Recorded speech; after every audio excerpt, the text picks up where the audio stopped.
Today, the second day of our PFC annual gathering, we focus on the issues of sustainability and economic recovery, as well as climate change, and ways for foundations to take action. So this morning, we held a session in French on impact and responsible investing with our partners at Foundation Investing 2.0, which will be held in English right after this session. So I encourage you to sign up for it if you haven't already done so. Now I have the pleasure to welcome a great panel with leaders from the sector and beyond working on social finance. This panel conversation, Sustainable Finance, Accelerating the Transition to Sustainable Post-COVID-19 Economic Recovery. We will learn more about the role played by Canadian philanthropists and what might be the most fundamental shift needed for a successful transition to a low carbon economy. So let's get started now. I have the pleasure to introduce you to our moderator for this session, Andrea Moffat. Andrea is currently the Vice President at the IV Foundation and has more than 20 years of experience managing environment and sustainability issues in the public, private, investment, and non-government sectors in Canada and the US. She is a leader on sustainable finance and the opportunities needed for transitioning to a low carbon economy. Prior to IV, Andrea was the VP of the corporate program at Ceres, where she led Ceres's work with more than 80 companies on sustainability issues, including climate, energy, water, and supply chains. She was also the lead author of the 21st Century Corporation, the Ceres Roadmap for Sustainability, and corporate benchmarking reports based on this framework. So welcome, Andrea, and thank you for being here. Great, thanks so much, Ines, and thank you to PFC for hosting this session. I'm excited to have the opportunity to moderate it. As many of you know, sustainable finance is really a critical component for moving forward with Canada's transition. We need to think about how we align our financial policies and systems to our social and environmental policy standards and aspirations if we're going to be able to sort of attract the capital and investments for the scale of transition required. Many people sort of talk about finance as sort of a channel to support change. And I'm sure many of you have heard or read many of the reports that call for $1 trillion of opportunity of investment in terms of energy transition to meet our global climate commitment of 1.5 degrees or net zero emissions. So we're going to talk a little bit about these things today. And I'm very happy to be moderating this session. As Ines said, I've been involved in sustainable finance for quite a long time. And we've got a terrific panel of experts who I'm sure many of you will be familiar with. So just before I introduce the speakers, I wanted to remind you that the format for this session is really just going to be a dialogue. So I'm going to start by giving each panelist about 5 minutes just to provide a few opening comments and sort of introduce some of their favorite perspectives. We are also going to have a couple of polling questions for you to vote on throughout the session. I want to make sure that you're awake and engaged in this virtual format. And then we're going to have about 20 minutes for questions from all of you at the end of the session. So I definitely encourage you to think about your questions and comments that you want to make, and feel free to write them in the chat box. So the first speaker, I'll just introduce all the speakers and then we'll get them started. The first speaker is my colleague, Bruce Laurie. He's the president of the IV Foundation and is an influential environmental and philanthropic leader who's known for building new institutional capacity and his strategic analysis. And Bruce is going to lead us off by framing sustainable finance within the philanthropic context. Our second panelist is Andy Chisholm. He is a member of the board of RBC, has had a long career at Goldman Sachs, co-leads the Chisholm-Thompson Foundation, and was on Canada's expert panel on sustainable finance. He's going to start off his comments by sharing how he and the expert panel define sustainable finance and where he sees progress being made and some of the opportunities for philanthropy to catalyze Canada's competitive advantage. And the last panelist is Sean Cleary, who is the executive director of the Institute for Sustainable Finance. He's a professor of finance and the founding director of the Master of Finance program at Smith School of Business, Queen's University. Sean will be providing a perspective from a grantee and also his work through the Institute of Sustainable Finance to support Canada's transition and build Canadian expertise and leadership in this area. So just to get things started, I wanted to start off actually with a polling question. So I'm going to ask Jan to pull up the first polling question, if possible. Great. So I'll just give everyone a minute to vote, and let's see where we end up here. I'm also voting just for fun. Hopefully all the panelists are voting too.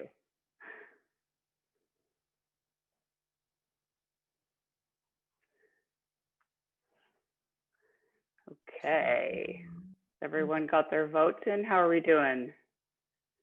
I think we have 50% of attendees. 50%, okay, everyone, vote up. Vote up. This is your moment. Hopefully people aren't getting their lunch. And we're, okay, we have a good number. So shall I start? Let's see. Yeah, let's see the results. Super.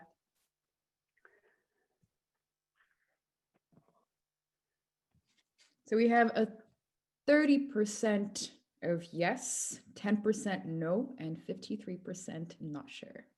Okay, well this is good, because I thought maybe we'd end up with a fair amount in the unclear category, and that's not a surprise, because a lot of us are confused about what we're talking about when we use the term sustainable finance. So that allows us to launch into the discussion. I'm going to have Bruce actually start off, and he's going to sort of provide this framing of sort of this continuum of how we get to sort of a more focused definition around sustainable finance. So Bruce, take it away.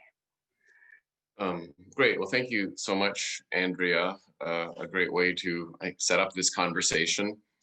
Merci beaucoup à FPC pour organiser cette session. We're really pleased to be able to participate today. So what I'm going to do is maybe step back a little bit and give us all a little bit of context, hopefully to help bump up that 53% number into the we understand the definition group. And it is a legitimately, I would say, vague, unknown, complex, confused concept to some extent. We will do our best to help educate you on how we see the definition. But I'm going to step back and just look at, so where does philanthropy kind of play in these different spaces? And so starting point, I would say, for the vast majority of us is that we have endowments and we manage those funds, and there is increasing awareness around the need to make sure there is some kind of alignment between our own endowments, the management of our assets, and the values of the foundation. And so that's probably most often expressed itself right now in the movement around ESG, which is really, providing information and providing guidance to fund managers to help them make better decisions that include environmental, social, and governance considerations, with the recognition that first and foremost, I think that aligns with the values of philanthropy. And second, because there is evidence that stronger board governance, respecting your staff and workers, and understanding risks around environment will ultimately lead to stronger performance, better investment decisions. So really that first piece then is, how do we manage ourselves internally? And at least at the Ivy Foundation, just so you know the distinction that we use, we call that sustainable investing, not sustainable finance. And that's so that's very much an internal thing. A second area is the field of social finance, and social finance, I think, really bridges kind of the that kind of ESG endowment management side with the bigger world of sustainable finance, which I'll just in a minute. But the social finance, at least from my perspective, is really looking at what are the kinds of tools that are important that the finance sector uses, and how do we apply those in a social, charitable community setting. That might include things like using our endowments to make direct investments in community organizations. Perhaps it's mortgaging a theater. Perhaps it's looking at a conservation program that we're funding directly through conservation groups. So many different ways to look at applying financial tools to the social sector writ large. And then the third one, which is what we're talking about today, is sustainable finance. And for us, and Andy and Sean, I'm sure will have slight distinctions around this, but at least from the perspective of the Ivy Foundation, we look at sustainable finance and the connection between philanthropy and sustainable finance being, how can we actually provide the resources, the support, the education to the finance sector broadly, and to policymakers that are overseeing, guiding, directing, regulating the finance sector, that will help shift private capital into the kinds of initiatives that are sustainable. And in Canada, a lot of the focus is related to clean energy, clean tech, clean water, climate change. But ultimately, this is not about how we operate ourselves internally. It's not so much about the charitable sector. It's really a big picture, which is shifting large amounts of global capital in a way that aligns with our climate and sustainability goals.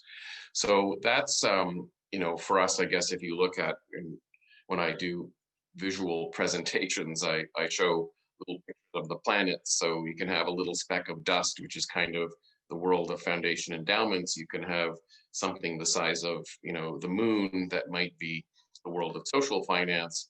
And if you want the entire, galaxy, or something the size of the sun, that's the ratio of capital markets. So moving the big dollars in the right direction for us is really, the ultimate end game. I'll just maybe mention one more thing, Andrea. Many of us working collaboratively across the country on environmental issues, energy issues, sustainability issues, have been moving more toward this idea of what are the transition pathways that get us to 2050. And you'll see, I think, more and more research coming out on that, and specific groups actually identifying these pathways. And when I mean a pathway, it's essentially, how does either part of the country, so it's going to look very different in Quebec, say, than it will Alberta. How does the energy sector transition? How does the agriculture sector transition? And so we can put together these somewhat theoretical plans of how do you reduce emissions and become more sustainable within those sectors. But what needs to accompany those transition plans are essentially transition finance plans. So what are the plans that mobilize capital to support that transition? Because it's going to take a lot more than philanthropic dollars and a lot more than government dollars to do it. And then sustainable finance is really kind of matching those transition pathways with the sustainability pathways, with the sustainability finance pathways that get us there. And then what are the new kinds of creative financing mechanisms that are needed within the traditional finance sector? So I will stop there and look very much forward to hearing from Andy and Sean, and even more so hearing from any comments that we have and questions. So thank you so much. Great, thanks, Bruce. That was really helpful to sort of frame things up. And I'm going to call on Andy next to really jump in with his perspective as a longtime expert in the finance area, and sort of how your thinking's developed, Andy, over the past couple of years as you've been involved in the expert panel on sustainable finance and other initiatives. Sure, great. Thank you for the opportunity to be speaking with all of you about this. It's something that a lot of us have devoted an enormous amount of time to. My background obviously is in commerce, in business, in investment banking, where I was for 30 years, but now I'm totally focused on this question of the intersection of finance with the notions of sustainability. So the expert panel, just to jump to that for a second, comprised 4 of us, 2 women, 2 men. Barb Zan, who was Chief Risk Officer at Teachers, Kim Tomasin, who was Head of Legal at CDPQ, the KES, and 2 men, Tiff Macklem, who's now the Governor of the Bank of Canada, and myself. And it was an expert panel. We laughed a little bit about that designation because we were all learning as we were going a little bit, but acted as an expert panel by doing an enormous amount of consultation around the country for a year on these particular issues. It was sponsored by 2 ministries, 2 ministries, the Environment and Climate Change and Finance Ministries. And it was set up to assess the state of play in sustainable finance and to come up with recommendations with the notion there's an opportunity in particular, but sustainability more broadly could be integrated into normal financial activities. And by that, we mean investment and lending and risk management, valuation, disclosure, that sort of thing. So it's worth taking a step back for a second and saying, how did this come about? And in part, this came about because the CEF, which a number of you would be familiar with, a group of foundation partners, came together and funded some efforts to talk to a number of people, including some important people in Ottawa, about the need for this panel, for the panel to set a cadence and a roadmap for the country, essentially, as to how we could achieve these things. So let's get to the why. Why was that? Why did foundation was relevant to this? Why did people listen? Why did this panel ultimately get set up? And I think the answer was kind of foreshadowed by Bruce, in the sense that it's really up to the private sector to ultimately solve climate change. There's a ton of research, there's a ton of policy, there's enormous number of things that need to be done. But at the end of the day, climate change is going to be solved if we come up with the innovation and if the money flows to the right things, and if we transition industries that are carbon heavy to become carbon light and figure out how to produce energy, how to consume energy, how to change transportation, how to change food processing, how to change the buildings that we're in a manner that can operate with low or no emissions. And if you take that premise that ultimately it's up for the private sector to achieve this, there's a ton of ideas out there, but unless the ideas get funded and financed, they are simply ideas. They're just plans. They don't result in anything. What ultimately gets funded is what gets done. What gets financed is what gets done. And the government certainly could try to finance everything, but at the end of the day, it doesn't have the resources to do that. And if it did try to do it all, it would massively distort the economy that we all operate in. So essentially, you need, as Bruce said, mainstream markets to facilitate all the actions that have to take place. And if mainstream markets are misaligned because all the incentives, all the behaviors are directed towards the that we no longer think is viable, i.e. the way we've been living over the last 40, 50 years, 100 years, then we'll be in a direction that's unsatisfactory. If we can align these financial reflexes and patterns to be more aligned to the integration of risk and opportunity of climate change into that decision making, then mainstream markets and these big capital flows will go towards these solutions in the real economy that we need in the transportation business, food business, etc. So the panel came up with 15 recommendations as to how to do that. There was, in effect, a roadmap for government, regulators, the financial industry, and others. And one of the big takeaways from this was, this is not only doable, but it can create an enormous amount of opportunity if we do it right. And if we ignore it or we're slow, we're going to walk into very, very significant risks and effectively unnecessary risks.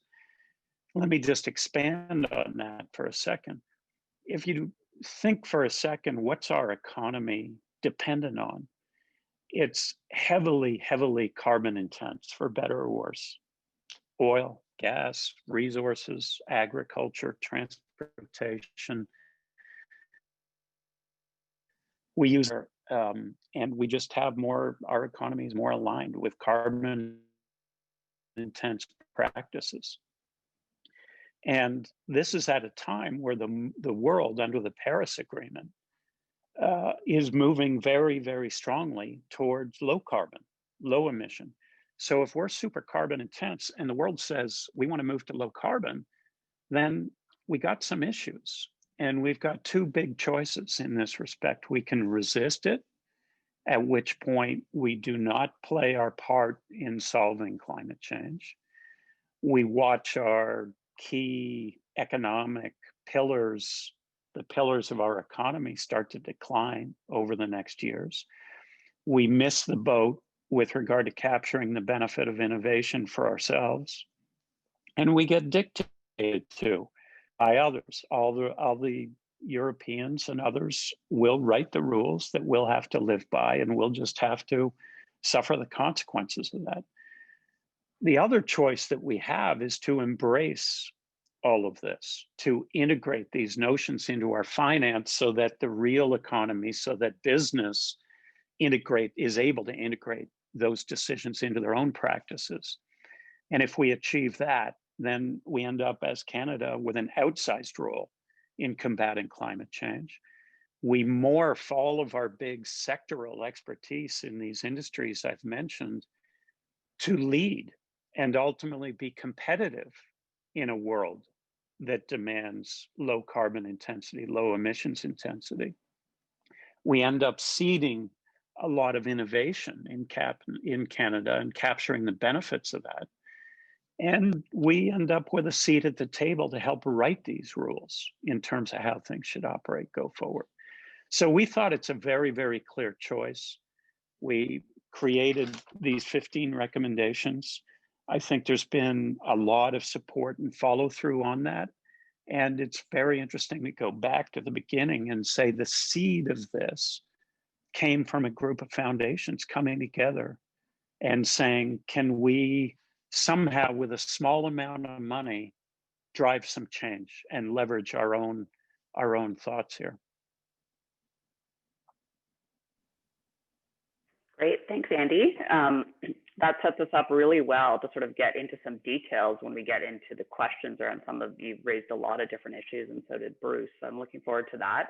But I want to give Sean a chance, because in a way, Sean, the Institute for Sustainable Finance also was a creation of a collaboration across a number of foundations to try and focus on how do we start to build capacity in Canada on this topic, coming out of sort of the expert panel and some of those earlier discussions. So take it away.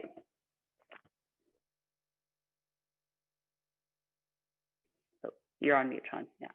I have to add a penny to the jar for doing that mistake again. But thank you very much, Andrea, and thank you for having me here today.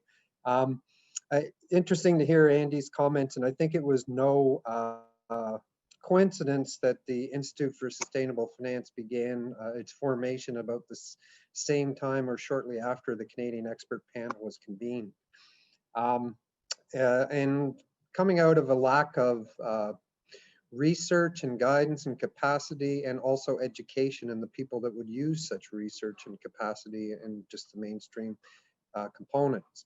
So a quick overview of what the Institute for Sustainable Finance is. It's a collaborative hub for academia, private sector, and government focused on increasing Canada's sustainable finance capacity. Our mission is to align financial markets with Canada's transition to a prosperous, sustainable economy. And we pursue that mission on 4 pillars: research, education, collaboration, and outreach. On the research side, we just also feeding off of the Canadian expert panel, one of their #1 recommendations was to develop a capital mobilization plan for Canada. We just developed what I would call phase 1 of that recommendation, and I'll have a chance to talk about that hopefully later, but that came out in September. On the education side, we've been working on a number of initiatives, both in academia, and more recently, there'll be a general sustainable investing course that will be launched with Responsible Investment Association of Canada. We've been collaborating with a number of academics, with industry, with government and NGOs. So we've been very active on that front. And I do want to, actually, I'll maybe give an example of that collaboration a little bit in a couple of moments. But I do want to say that that we wouldn't have got this far without philanthropic support. Our funders at present are the Ivy Foundation, McConnell Foundation, Chisholm Thompson Foundation, and the McCall McBain Foundation. They've enabled us to, and actually I note that we're sitting here, our 1-year anniversary of our launch will be tomorrow on November 19th. And we wouldn't have got this far without the philanthropic support. We've been able to make some major accomplishments, but we're very close to announcing some major funding announcements that will enable us to ramp up our operations, so to speak. The other, I guess the final thing that I did want to mention was this, one of our collaborative initiatives, I guess I would call it, is something called the Canadian Sustainable Finance Network. This is a network with about 66 members now from about 24 universities across Canada, and actually 2 universities from the US are in there. Started out with 14 universities and 42 people about a year ago as well.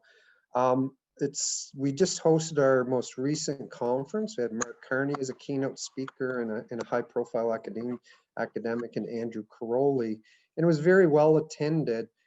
And we're very happy to see this developing, and we're already seeing some, like we have monthly webinars set up.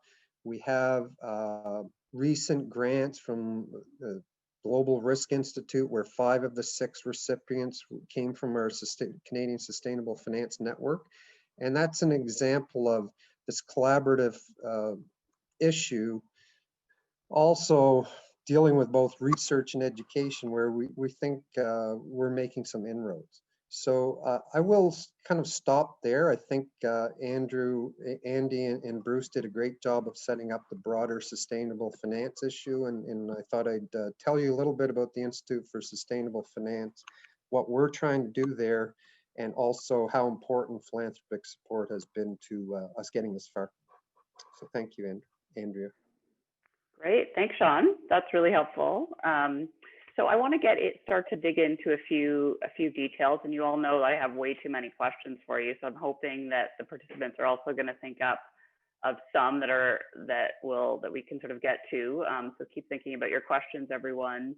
But I guess my first kind of grouping of questions is related to this, and it's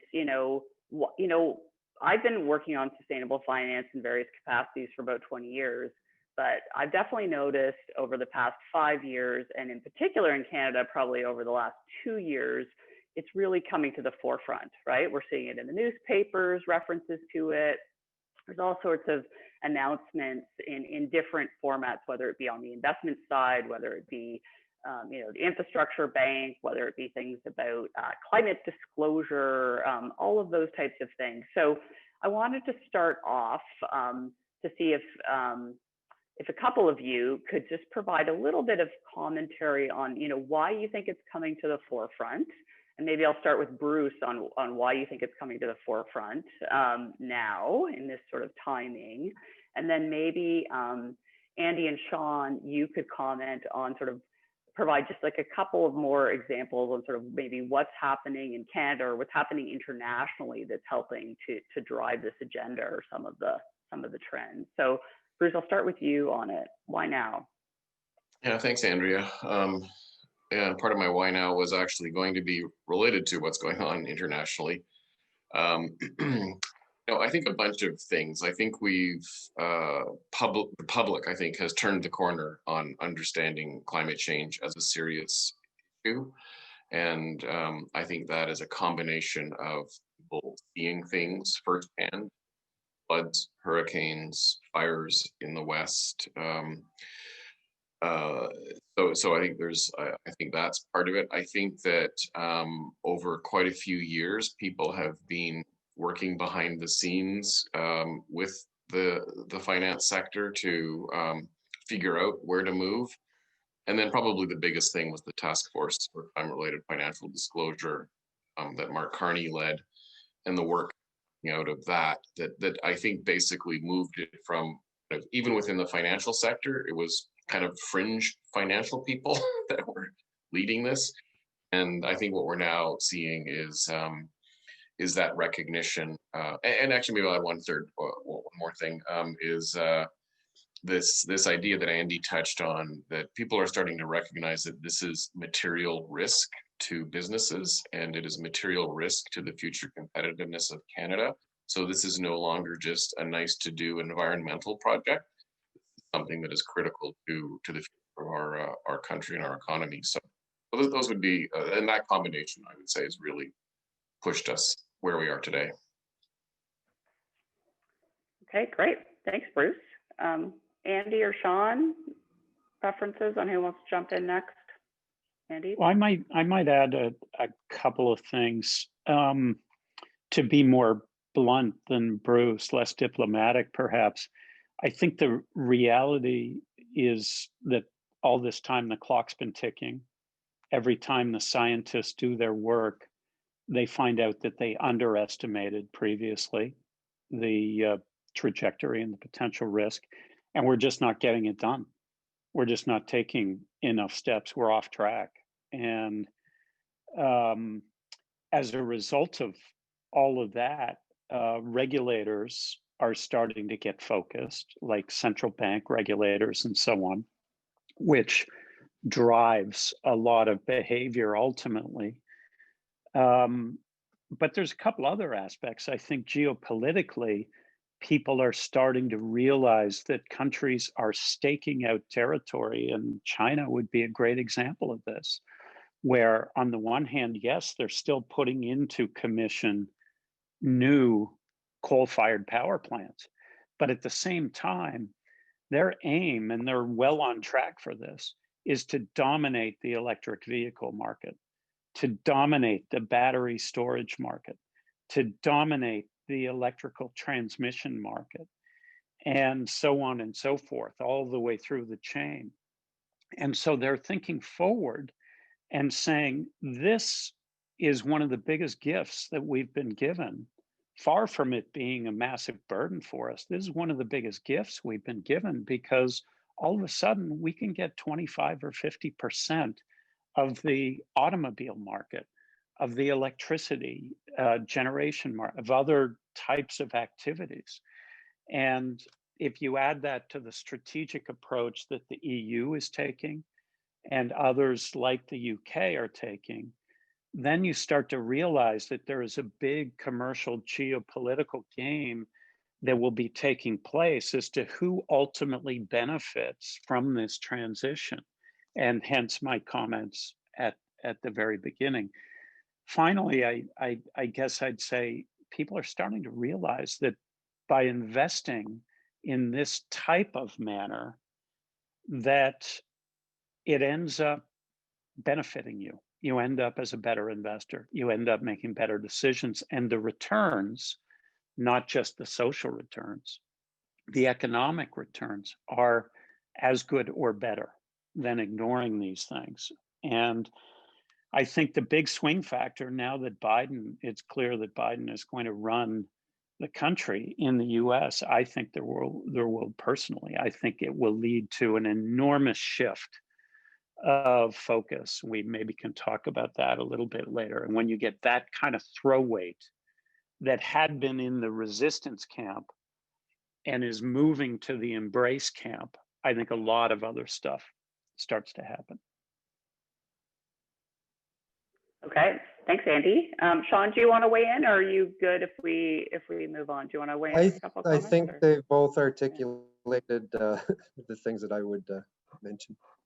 Okay, well, maybe I could come back to you, Sean, quickly with my next question, which is really to provide a few examples of some of the financial market innovations that have been developing to support transition, like some of the different sort of products. I know there's lots of discussion around green bonds and things like that. I thought maybe you could just provide just a quick update on that, because I know there'll be interest from participants. Yeah, there's no doubt the development of the green bond market is certainly the area that most people point to first. There's also more recently, which is very critically important for Canada, is a development of a transition financing market. And it's still in its early days, but the transition market has the potential to be a lot bigger than the market for green financing, in the sense that we're going to go through a period of transition, and a lot of companies or governments trying to do good things right now might not qualify under green financing because they're in a brown industry, or so to speak, but doing something along those lines to make themselves less brown, I think will be an important part of the transition market. And I think the other thing that, without getting into a whole lot of innovations, is to circle back to something that Andy mentioned. And that's just the fact that don't underestimate the value of traditional investments.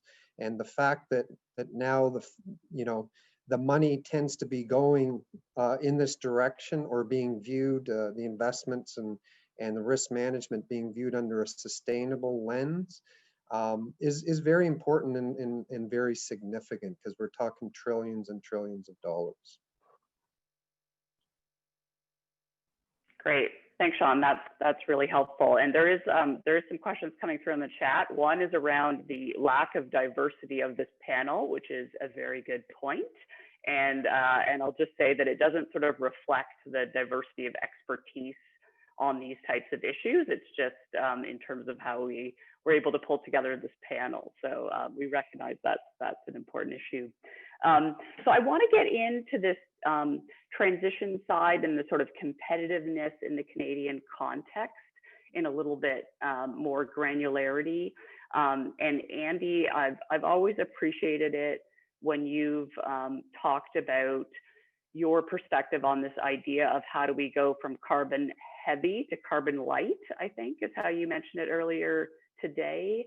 And when you think about competitiveness and the sort of this idea of how do we sort of shift investment in sort of oil and gas and some of the fossil energy to other opportunities in the Canadian market, how do you see that working for sort of the financial sector, but also for those of us that are wanting to support philanthropic efforts that will help with this transition? Like what do you see as sort of, the opportunities over the next kind of year or so in terms of what might be able to happen? Well, it's obviously a very thorny emotive kind of issue when we're talking about energy in Canada. And for all the reasons that we know, effectively our strategy historically has been extract and burn oil and gas, and we're now into an era where we have to think about things differently. Having said that, some of the polarization involves people saying, let's just turn out the lights on the oil and gas industry, which is difficult. At the same time, the same people that are saying that are jumping in their SUV and going to their second home for the weekend, and are heating their building in an inefficient way. And they're then getting on the airplane and flying across the world for a vacation. And so the reality is all our energy systems have been built up over 100 years. And therefore, it's not easy to just shift. We can move a heck of a lot faster, but it's not easy to shift. So turn out the lights is not a helpful kind of starting position in my own perspective. It is, how do we speed the transition, and how do we end up at an endpoint that ends up working vis-a-vis the environment, it ends up working socially, and ends up working economically. And in that context, there's an enormous amount that we can achieve. And I think it's also important to recognize that a fair bit of this can be achieved by the existing energy leaders.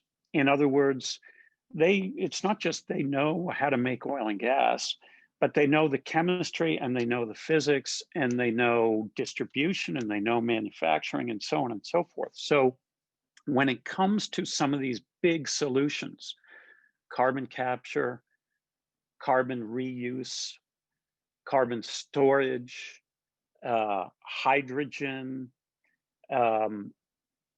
LNG used to displace coal and other things, LNG used, or natural gas generally, used to create hydrogen solutions.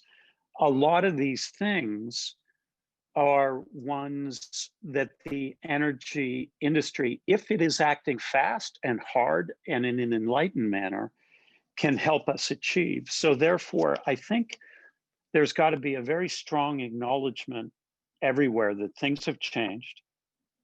We've got to recognize that we as Canada, including region like Alberta, has got a big role to play in this, and that those leaders that are currently there can help us accelerate this transition in very important ways.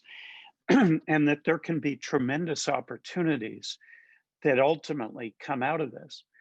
Some of these early innovations or transition pathways and so on are ones where often you need a spark. You need someone, in effect, taking an early risk to make things happen.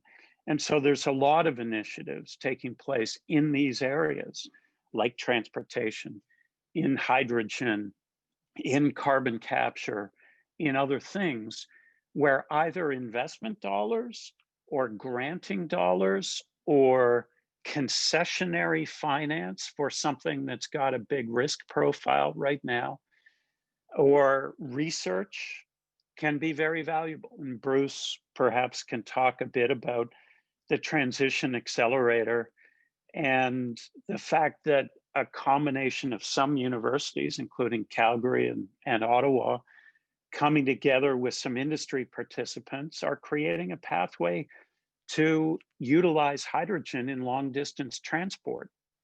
And it was some of those philanthropic efforts going towards the universities to help create some of the research and the partnerships with business to then create these pathways that the government of Alberta is now jumping on, and the federal government's exceedingly interested in, and it could lead to tremendous change. So I'll leave it there, but I think there's grounds for optimism. We've got to think, how do we move harder, faster, way faster, but not turn out the lights on the people that understand the energy industry. Thanks, Andy. That's really helpful, and we've heard a lot about this need to accelerate our actions in this. I want to give Sean a chance just to put it into the context of the recent report that the Institute for Sustainable Finance put out on sort of this capital markets mobilization plan. And maybe, Sean, you could just briefly talk about that, as well as in particular the sort of oil and gas tie in terms of that part of the research. Yeah, thanks, Andrea. So the report that I alluded to at the start is something called the Capital Mobilization Plan for Canada's Transition to a Low Carbon Economy. This would be pretty much phase one of what was #1 recommendation from the Canadian Expert Panel report. And the report itself provides what I would call descriptive, not prescriptive, path to achieving Canada's Paris Agreement 2030 objective of reducing emissions 30% below 2005 levels. We circulated this with industry, with government, publicly. It got a fair bit of media attention, and generally it generated a lot of positive conversations. The number we came up that I should say the director of research at the Institute for Sustainable Finance, Ryan Riordan, was the key author on this, came up with was 128 billion. And that was based on if we just go straight ahead in terms of emissions today and reductions, and assume they're kind of a fixed cost on those reductions. Some of the key things to come out of it, the key message is that it's very doable. The second thing is that what I always stress is that you have to recognize that this number is investment and it's not just a cost. And a lot of that investment will be repurposed from other directions. And as Andy's mentioned before, we haven't jumped into it. This would be 2B, if you will, of CMP, but we hypothesized that the majority of it would come from the private sector. And I would say the one thing of all the conversations we've had since it came out in September is I think we were very conservative in saying over 50%, because the conversations we've had with industry suggest to me that the strong majority of this will come from private financing. That does not mean there's not a role for public financing or public policy in this, because that is the vehicles that will help to unlock this private capital. So that's an important message that's coming out of this. The other important messages that come out of the report, and as just sustainable finance in general, is that the cost of not making these sustainable investments is even greater than the cost of making them, both in terms of damage, transitional risks, and foregone opportunities in terms of developing a new competitive advantages in industries and in new and evolving industries. So overall, that's what the report came up with. I guess it's worthwhile mentioning where we go from here would be, more of a deep down sector dive, more on the financing mix and vehicles, and eventually phase 3, I guess, would be 2030 to net zero 2050 for Canada. Great, thanks, Sean. Yeah, I think it's a really important report, and sort of this idea of having sort of independent research done on how Canada could really invest in this transition, and having engagement from both business, the financial sector, and other experts in that, I think is really important to sort of for all of us to learn from and be able to then apply. Bruce, on the application side for philanthropy and sort of how transition, like how we can be involved in supporting transition in different ways, and you had sort of mentioned sort of the Pathways report and this opportunity that you actually need to line up the capital for that. Give me a little bit of your sort of deeper thinking on where you see things going over the next year or so. Yeah, great. Thanks, Andrea. And I'll touch a little bit on what both Andy and Sean said, which I think are really important. So there are let me just think of two very specific ways that philanthropy can play a role in this. Andy referenced the Transition Accelerator, which is an organization that, again, a number of foundations are supporting, that is doing kind of the deep thinking on what are these transition pathways, hydrogen being a very particular one that a lot of work is being done on, where we're in, the Transition Accelerator is engaging, the Alberta government, local municipalities, the federal government, a tremendous amount of interest in really trying to figure out how do we convert Alberta's assets that have been, primarily around oil and gas into clean hydrogen fuel. And I can say that that organization wouldn't be where they are today, and we wouldn't be seeing the results of and the interest, I think, if it were not for the philanthropic dollars that went into building the capacity of the organization to basically start, creating those relationships, doing the research. Literally, I think it was earlier this week, in fact, they released something called the Industrial Heartland Hydrogen Task Force report. So, which includes major businesses, municipalities, and governments. That's one example. And then Sean touched on something which is equally critical, and that is the role of public policy to actually frame and provide the guidelines, essentially, for how capital flows. And that can be everything from carbon pricing, critical in all of this. A lot of the people that we talk to say if there was a carbon price of $100 or $150 a ton, we would start seeing unbelievable innovation around clean technology, carbon capture and storage, hydrogen, not at a price point that's really creating an incentive for those investments. And then if you look at the entire financial system, there's policies around banking, policies around accounting standards, policies around how pension plans operate in Canada, policies for securities regulation and carbon disclosure.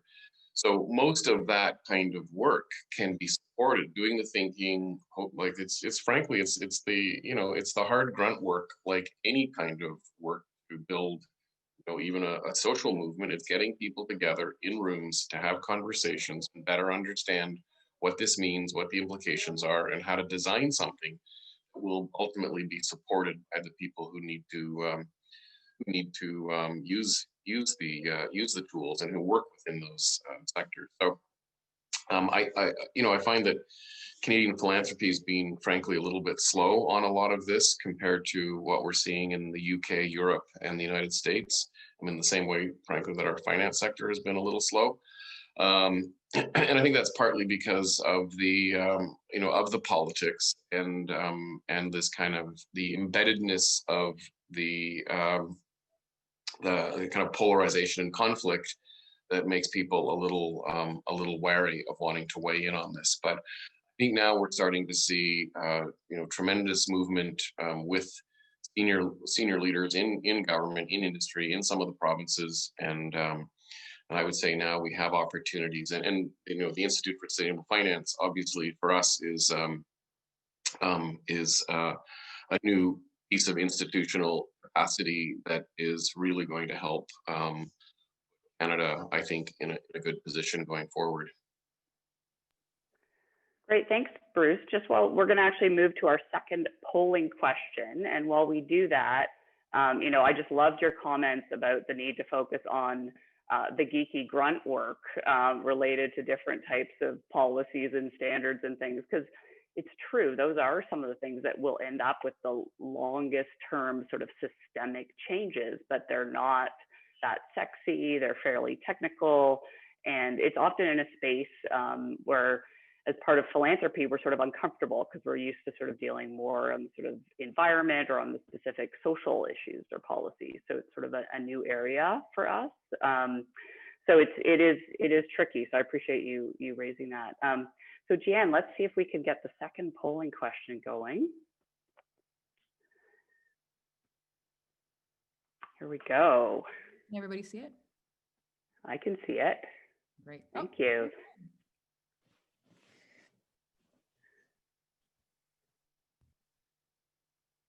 Okay, we'll get some voting in.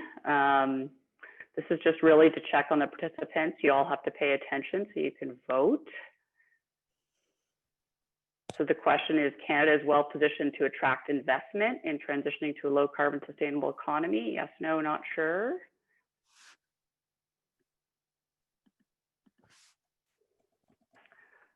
Let's see if Sean, Andy, and Bruce made a good case or not. Where are people voting?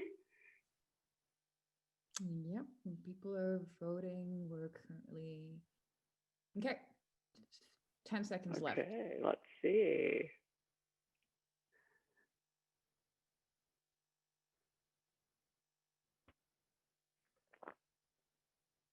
All right. What do we got? There we go. Yes. Oh, pretty good. 43%. You guys, you got a few not sure. So we might have to have some follow-up conversations. Good things we've still got a little bit more time in this session, and maybe we can get the voting increase on investing in Canada's transition up. So just to keep things going, and I'll also encourage people to continue with the questions. I've got a few great questions lined up for the Q&A, which is excellent. So appreciate that. So the next round of questions, and I'm going to sort of maybe get more one person answering at a time now, because I want to get through a few things, and I want to make sure we have time for the Q&A. So one thing that we hear about all the time, and I think each of you even mentioned it, is this idea of net zero transition strategies. So, I'm deep in this. I hear every day about net zero transition strategies by investors, by companies, by governments. And, it makes me a little bit cynical, because I'm always curious, like, what does that actually mean? Is the commitment based on absolute emission reductions? Is it just sort of, one part of the company's operations, or one part of what investors thinking about? So I just wanted to get a perspective on, what do you see as valuable in these types of announcements? And what do you think needs to happen to sort of try and make them more real and tangible? And I think I'm going to start with you, Sean, if you want to jump in on that. Yeah, thank you, Andrea. It's a question you hear a lot, because people are, some people are very skeptical of such announcements, whether they be by government or by industry. Personally, I take it as a positive signal in the fact that they're making these announcements now, and they are bound by them. The fact that at these early days, the details are sketchy with some of them are fairly clear, is what people are, concerned about, and get concerned about a similar concept of greenwashing when you talk about investors that say they're sustainable investing. It's a similar theme. But I think that this is all the more important why sustainable finance can play an important role here, is that not only do, broader stakeholders being, employees, customers, investors, community, holding companies to these targets, but hopefully we as the investment community, and there's lots of examples that I could go into of groups of large investors like Climate Action 100 Plus and so on and so forth, that have made formal commitments to hold companies to their targets. And I think that we'd like to have more commitment, but I think it's promising signal, and hopefully the more attention to sustainable finance in the mainstream will help to accelerate this and to ensure that companies and governments adhere to their commitments. Good, thanks. Andy or Sean, do you have a burning desire to jump in on that, or? I might just add one thing. Sorry for the background noise. The power of the markets, again, really comes to the fore here. Once a company or a government puts out a statement like that, then the markets immediately get focused on, okay, Charlie Brown, show me what you got. And if it's fuzzy, or if it's only partial or whatever, they'll be very focused on, okay, let's see how you're doing quarter by quarter. Let's see where you're progressing. And they will value that company, or they will value government's bonds, or whatever it will be related to their sense of confidence or lack of confidence. And they will look to how much money is being spent on R&D, capital spending, strategic moves, way more than they'll look at the words. And so there's a big disciplining factor that starts happening once the statement's out there in the public market. Yeah, Andrew, I can't resist just jumping in quickly too, given that we're spending a lot of time on this idea.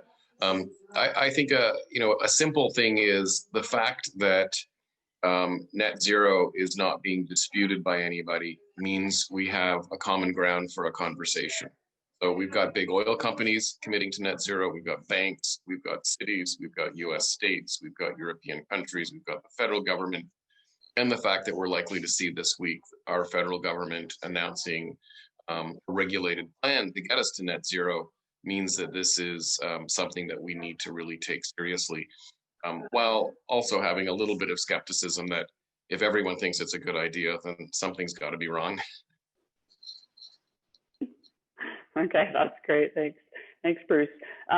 So, we've got to talk about what's been happening south of the border. We can't sort of help ourselves here. We've got, the Biden-Harris presidency. What do you guys see?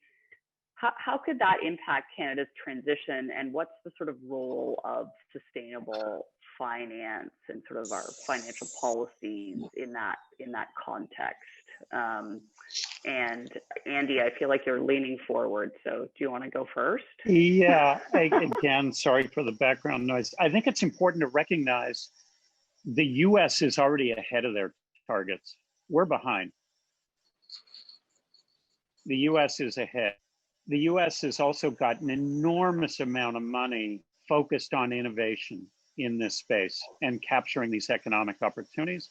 And there are a lot of subnational governments already on net zero 2050 plans or beyond. And it's not just California, it's New York State, it's a whole series of municipalities and so on and so forth. So the ability of leadership flips from resistance to embracing, that allows, it makes it legitimate for a lot more activity to immediately take place. And the throw weight of the US is so tremendous that if they start thinking along the lines of what the Europeans are, bear in mind that they're the home these days of tariffs and so on, the notion of border tax adjustments, and in other words, if we are going to commit to this sort of pathway, we're going to create a penalty for someone who trades with us who is not equally committed to this pathway. And that'll be in the form of a penalty, a tariff, whatever it might be. So as a result, this throw weight that the US together with Europe would represent in that respect is absolutely enormous. And I would not understate that. Okay. Bruce, do you want to follow up on that? I feel like you might have some opinions there.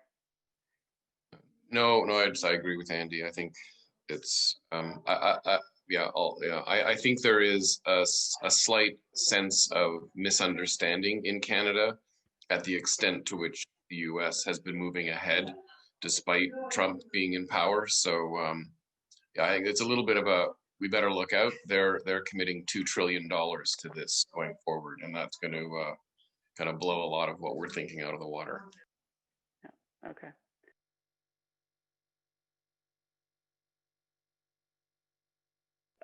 We've talked about the US. Now let's talk about what's happening internationally.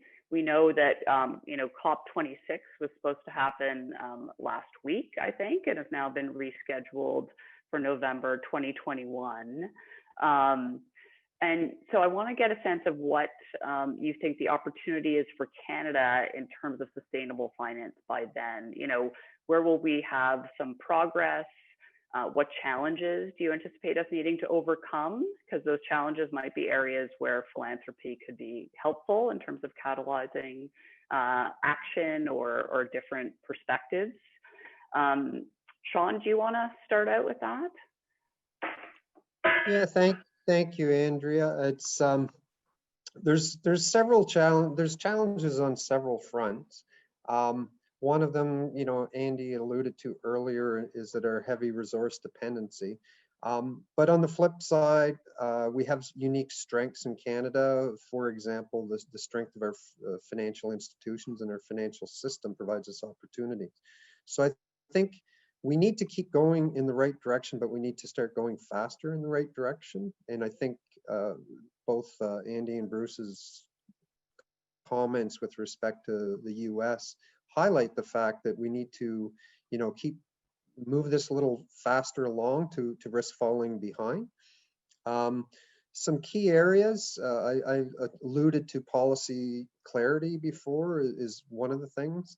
And another one, especially if you look to a recent announcement in the UK last week, which followed New Zealand in terms of disclosure requirements on TCFD, which for the audience means the Task Force for Climate-Related Financial Disclosures, an industry-led initiative by Mark Carney and chaired by Michael Bloomberg, and is fast becoming one of the key standards for climate-related financial disclosures. And I think that in Canada, as in most countries now, it's optional or voluntary. We see New Zealand and UK moving towards set a timeline for these being required. And I think that's an important one important facet, because the discussions that we've been involved in with industry groups and that unlocked capital I talked about in financing the transition, one of the key impediments that comes up every single conversation is the lack of standardized, thorough information so that they can make their business case to unlock this capital. And it's, without exception, I can't recall one conversation where this was not at least one of the issues that was mentioned. So I think those are two areas, or I guess one is related to the other, but those are two of the important areas that I see. Okay, great. Thanks, Sean. If others don't have comments on that, I think I will go to the third polling question. So Jeanne, could we pop up the third polling question, which is policy, capital, and technology? Which one of these is the priority for driving transition? Yep, absolutely. Just 1 second. Here we go. Launched.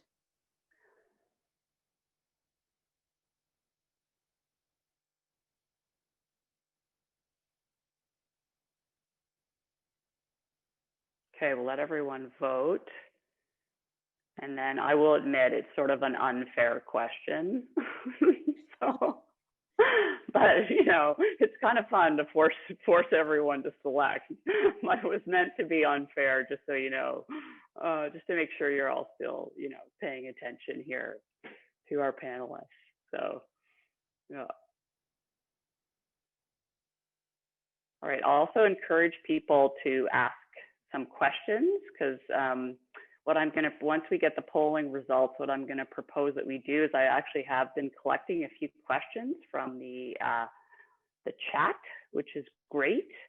And so I'm gonna start to read off some of your questions. And then I will have one last question for the panelists before we wrap the very end session. So, but I wanna go to your questions.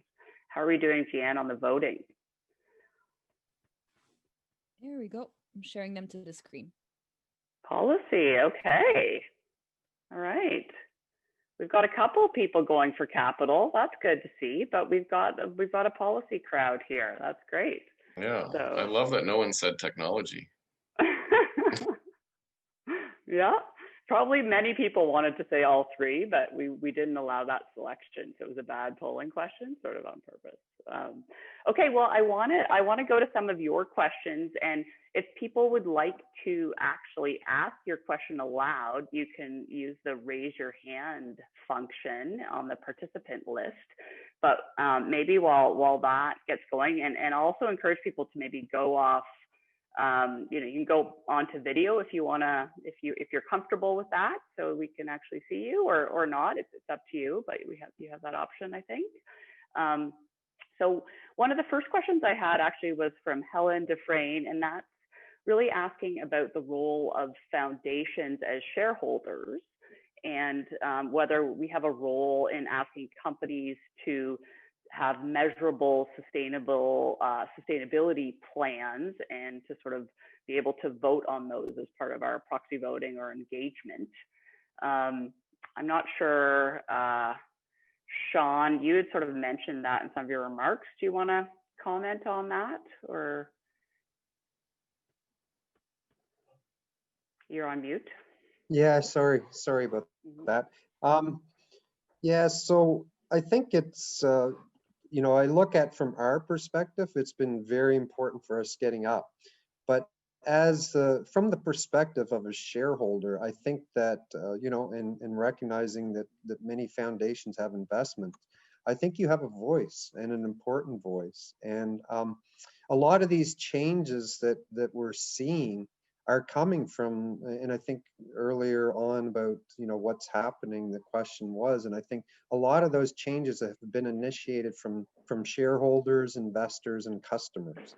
And as foundations and investors, huge role. I think if you look at over half of the global assets and Canadian assets being managed under a, you know, a responsible investing check mark now, that they're consistent with those principles, a lot of that has been driven by client demand, and quite frankly, you know, did some recent work for a foundation, and you know, they want their asset managers, and they want the companies they invest in to be able to answer questions about how they're acting sustainably. And I think that you do have a significant voice in how your funds are invested. Great, thank you. We had sort of a related question that I wanted to raise, that came from one of the participants. Has there been any conversation about moving towards an open data framework for where foundations assets are being invested, so you could sort of start to capture measurably the sort of net public impact of foundation investments as a baseline for sort of shifting to a sustainable finance future? And I thought that was an interesting, really interesting question. I think it was Leanne Burton who raised that, so thank you, Leanne. And Andy, I'm gonna direct that to you, because I know you've been thinking about blended finance in different aspects. So yeah, although blended finance I'd put in a completely different bucket, but short answer, no, I've not heard of initiatives related to foundations. Having said that, pension funds are ones that have undergone more and more scrutiny in this respect. And I think a lot of folks are talking about how ultimate beneficiaries should have greater degree of input into that notion of, or insight into, as well as input into that notion of how the investments take place. I think if you take foundations as a whole, it's going to be really tough to simply talk about climate change. It might be interesting to do that, but the investment's going to be way broader than that. I would come back to the notion and amplify what was just said, though, which is that it's important for foundations to be thinking about aligning their investment strategies with their granting perception and granting strategies, and understanding the power of those investments, both active as well as passive. In other words, by not taking a decision, you're taking a decision sometimes. By investing in the broad index, right now the TSX index represents something, I believe, between 3.5 and 4 degrees if you translate it into Paris speak of trying to keep it to less than 2 degrees, it's invested in 3.5 to 4 degrees. And people are saying, geez, that's, you know, what I'm being told to do, invest in the index, don't take risk that way. So I think there's a lot of evolution that does need to take place. And the question gets at some of that evolution, but short answer is no, I haven't heard on a foundation level about initiatives in that respect. Great, I'll definitely encourage those that are interested, you know, the session after this, the PFC conference, is Foundations Investing 2.0, the English version. So you could join that session and learn a lot about the different opportunities that you would have with your endowments and sort of investment strategies. Definitely encourage you to join that specifically. All right, I want to go to one more question that I have, which is from Wendy Cooper. And hopefully I'm capturing this correctly. Do you see sustainable finance as having the ability to address issues of financial inequities, particularly those that, in terms of focusing on those that have suffered under the current sort of financial system structures? Bruce, do you want to start out on that, since I haven't put you on the spot yet, and then others can jump in as well? Sure. Yeah, I mean, obviously, if you look at the broad framing, particularly of ESG, it's really trying to get at all of the environmental, social, and governance issues, which is one side of it within, as I was describing, sort of your investments and portfolio side.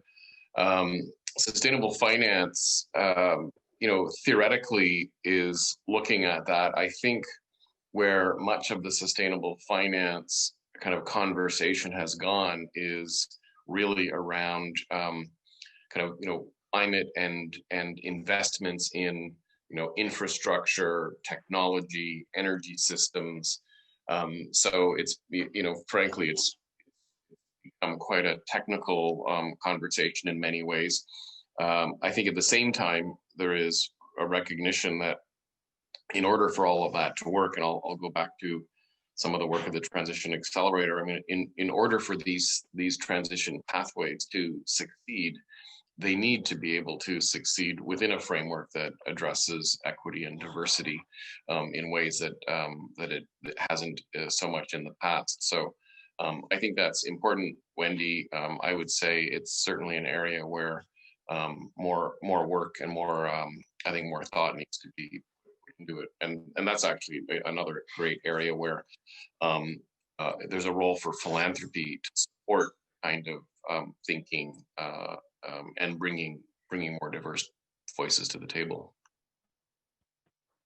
Great, thanks, Bruce. And I do think there has been a lot more discussion even over the past year around the sort of inequitable, sort of systemic inequities in our structures. And so I think there is sort of, the pandemic and a bunch of other things have really driven us to think through that more. So hopefully we can get some progress in those areas as well. There's certainly an issue for philanthropy.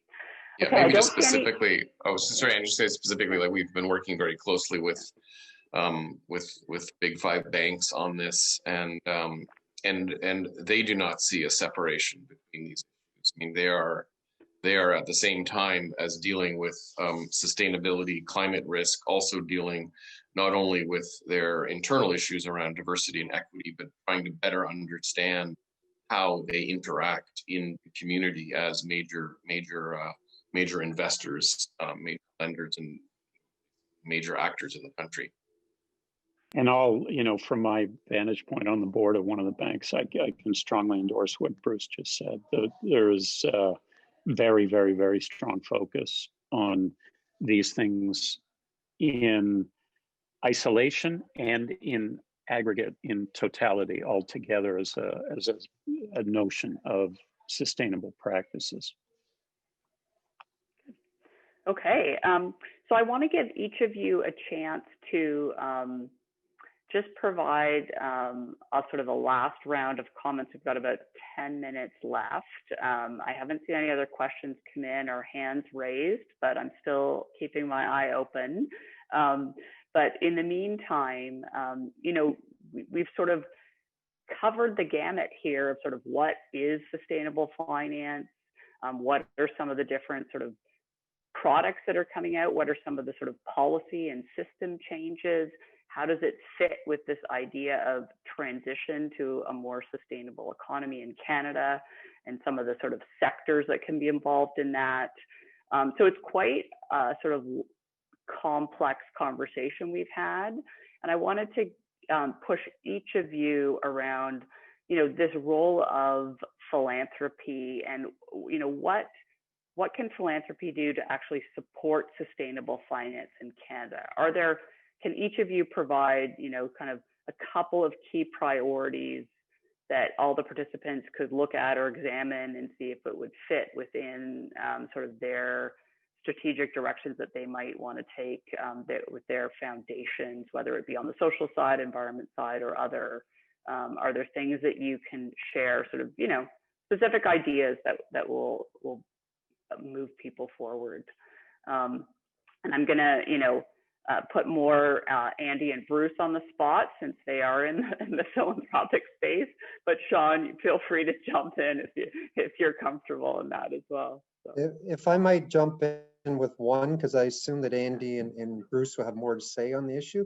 But one area that strikes me is the area of impact investing, which is more challenging for financial institutions or smaller pension plans where they have a fiduciary duty. So impact investing, just by way of background, is not the same as sustainable investing. It's where you invest with the idea of generating return, but also an environmental or a social objective as well. And that's a little bit troublesome for the larger, well, for all financial institutions, but I would suggest that, you know, foundations and endowments may have a little bit more leeway in there. So that's just me, you know, maybe wide-eyed optimist, but that was one thought that I would have, aside from, you know, funding ISF. So I'll pass it over to the other two. Okay. Andy, do you want to go, or Bruce? Who wants to go? Sure, I'll talk about a couple of things. I mean, we've used a lot of examples where the catalytic effect, the spark, can come from a relatively manageable amount of philanthropic dollars, either from one place or a collection of like-minded institutions. So I would not underestimate the power of that spark. And it can be in the context of research as a foundation for smart policy making.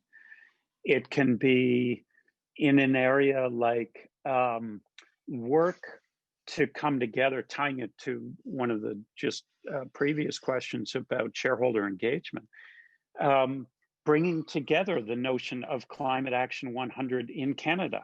In other words, how can foundations, pension funds, others act together as one unified voice to therefore have a massively amplified voice on some of these issues? And those structures have been created internationally. It doesn't really exist in Canada. Some Canadian investors are members of international institutions, but it's something that could occur here. Obviously, you know, the notion of NGO initiatives, folks like Smart Prosperity and Clean Prosperity, and on and on and on. There's a number of very worthy initiatives taking place that way. But I'd also echo a bit of what Sean just said, making sure that the power on the investment side is getting the same amount of focus as the power on the granting side. And that can be either decisions about what you invest or don't invest in, or it can be more structured and tailored investments in certain things like innovation initiatives, perhaps for larger funds, investment in in venture capital initiatives focused on these things, driving innovation, or in some of these, let's call them blended finance structures, where maybe the government puts in some money, let's say a retrofit initiative. The government puts in some money with a high social return and a low economic return expectation. Then foundations or others of that ilk come in with a moderate social ambition and a moderate investment ambition. And that allows pure private financial actors to have a normal risk return and a normal financial return coming from them. So there's going to be more and more ways to play in these structured kind of impactful situations. Great, thanks, Andy. Sort of, and also for pulling out that sort of capital stack idea of how things could be built to then scale real impact and change, and where philanthropy can fit within that. That's really helpful. Bruce. Yeah, thanks, Andrew. I'm going to just touch on three things, but separately. I wanted to jump in a little bit also on the shareholder conversation, and many of you, I imagine, listening in, have been working with a group called Share out of Vancouver that we've been working with probably for 15 or more years now, and they manage our shareholder engagement activities for us. And be talking about it, Andrea does it all for us internally, but I just wanted to put a bit of a plug in for them. If you want someone to really help think through shareholder engagement, I encourage you to reach out to the organization called Share. On the three things, I mean, one thing that's certainly clear in this country is that we have considerable regional diversity and considerable differences of opinions regionally in how to go about these things. And so the beauty is that foundations based in different provinces across the country can support local activities that that they see as being perhaps part of the bigger sustainable financing or transition frame, but are going to be much more relevant to their own community, their own province, the issues and the people that they think are most relevant. And so I think, as I said earlier, transition pathways in Quebec are going to look tremendously different than transition pathways in Alberta. There's no point debating which one's better or which ones we don't like. Everyone has to get onto their own transition pathways, and I think regional funders can play an important role in facilitating that. The second point is, which has come up in our call, is the role of policy, and primarily, I think the role of federal policy in oversight of the finance sector.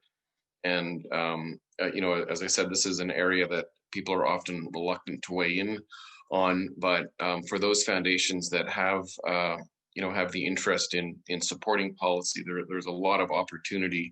And really, it's the connection between kind of the policies and activities on the ground that are important. And so I would encourage people to look at those opportunities. And certainly, obviously, the Institute for Sustainable Finance, our goal is that the ISF will be, the main player in the country, connecting research, education to policy. So I'm sure Sean would be more than happy to talk to any of you about the opportunities. And then finally, that it's come up on the call, the importance of bringing diverse voices to the table. And I think this is where philanthropy really can play a role. And so that's, as I mentioned, not just diversity in terms of regional diversity, but diversity of opinion, diversity of the people that are participating, and really making sure that that the kind of work that we're doing is done in a way that is collaborative, that understands different perspectives and different vulnerabilities across the country. And I would certainly encourage foundations to be looking at those opportunities. Excellent. Thank you so much. I really want to thank Bruce and Andy and Sean for their insightful remarks. You've left us with lots to think about. I've definitely learned things. I want to thank Jean-Marc and Jeanne and Ines and the team from PFC for hosting this terrific session at your conference. and to all of you for participating. Please feel free to reach out to me or anyone on the panel if you want to talk more about sustainable finance. As you can see, we're all very impassioned by it. So, and we really appreciated all of your questions and look forward to the ongoing conversation. Thank you very much.